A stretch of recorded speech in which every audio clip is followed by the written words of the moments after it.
When it comes to life, many times people say that we have to meet quality standards, things like that. Is quality essential, or is there something beyond quality that we have to aim for? Whether it's in material life, or in our own personal lives, or in spiritual life. For that, first we need to understand what is to be taken as the definition of quality. While there are multiple definitions for the word quality, way back in the 80s, there was a definition given by a quality guru, which is even today considered as the base definition for what quality is. After a lot of research, he finally came out with a very simple definition. He defined quality as conformance to requirements.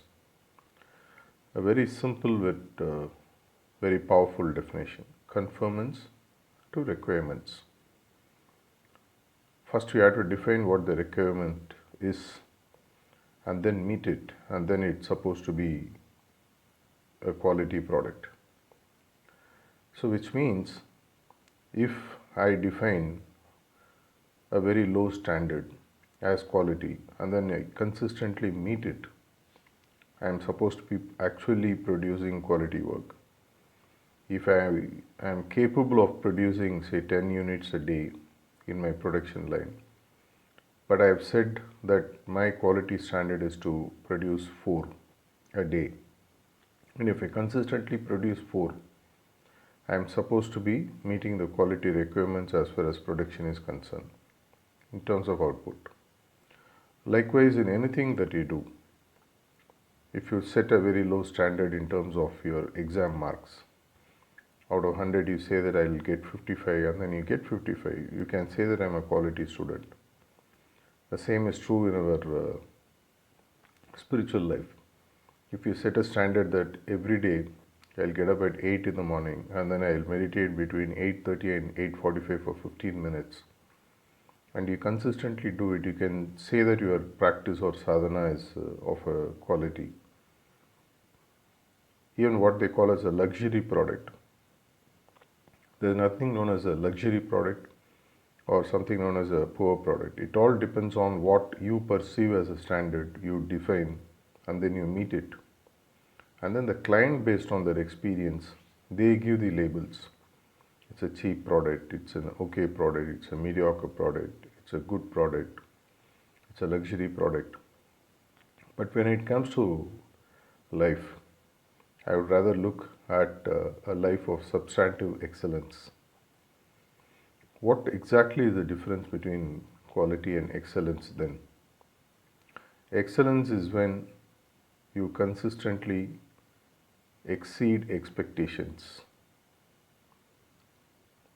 mine and others. Find out what the expectations are and consistently exceed them. This is what they say leads to customer ecstasy, or even making yourself go beyond what you are normally capable of doing. But again, people may say that when I want to strive to exceed expectations of everyone, I am not putting too much of pressure on myself. That is precisely the point.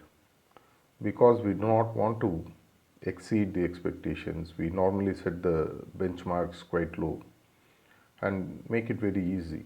Imagine a pole vault jumper who is capable of scaling 6 meters or above.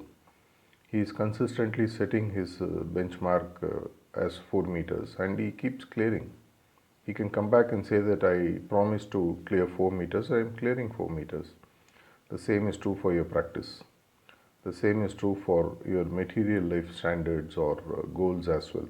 It's up to you whether you want to just set standards which are easy to attain, or you want to find what is the true expectation. Normally, when you take feedback from anyone, they'll tell you, I expect you to do this, because they believe in their vision, in their view, that you are actually capable of doing this, and hence they are saying. And whatever is something that the mind can conceive, it's capable of achieving and doing it. This is the fastest way to progress materially or in the spiritual realms. It's up to you whether you want to chase quality. Even quality can be excellence, provided the expectations that you set are something that will always be quite high and you keep on exceeding them. Of course, if you look at nature's secret, the best way to approach is to give your best. And what happens, the results, you don't need to bother. But for you to give your best, you need to know what you want to aim at so that you can work backward and put in what are the efforts needed.